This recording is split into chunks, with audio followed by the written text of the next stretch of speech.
এই রব্বা হামিদের জন্য গ্রেপ্তারের তদন্ত করা এখান থেকে সব ফেলে দেখতেছে। এটা তো কোনো কথা আনতে পারে আমার ভুলটা আমি দিতে পারবো না। আমি বাংলাদেশের নাগরিক, একশো কাজ চলবে না। মানুষ সুস্থ রয়েছে, বাংলাদেশে একটা আন্দোলন হয়েছে, জুলাই আগস্টের আন্দোলনে আমরা কিন্তু আন্দোলন করছি। আন্দোলন করার পর আমরা দেশে আসবো, কারণ আমার নেত্রী দেশটা আর কোথাও নেই। এমন আন্দোলন হয়েছে সারা বাংলাদেশের আওয়ামী লীগের নেতারা পালিয়ে গেছে। মন্ত্র করে বড় বড় নেতা হতো না, সোয়াদি কি অপরাধ দেখে আপনি কি কার মারছি, তারপরে কি আনা দিচ্ছি বল অন্যায় অত্যাচার যে করছে মানুষ রাস্তায় নামতে পারে না। এগুলো তাদের ভিতরে একটা বই আছে যে এই 17 বছরে অন্যায় করছি, মানুষকে জুলুম করছি, মানুষকে রাস্তার বেলা মিটিং করতে হয়েছে, আপুসে আসে নাই, জোর করে আনছে, এটার পরে তারা কিন্তু পালিয়ে গেছে।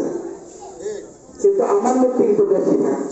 ওই আমি কালকে বলছিলাম এক মিটিংয়ে, আমাদের ধর্ম বাংলাদেশে একটা দলের জন্ম দিল্লি, লোকালহা দিল্লি গেছে গা, আর আরেকটা দল কিন্তু আছে, এটা একটা লেবাসদারি দল, এটা কিন্তু জন্ম হচ্ছে পিন্ডি, রাওপিন্ডি।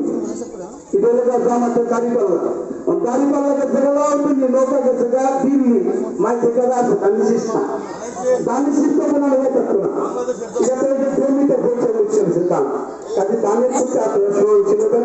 আমাদের নেতা কর্মীরা যদি আপনাদের সাথে কোনো উন্নত আচার আচরণ খারাপ করবে,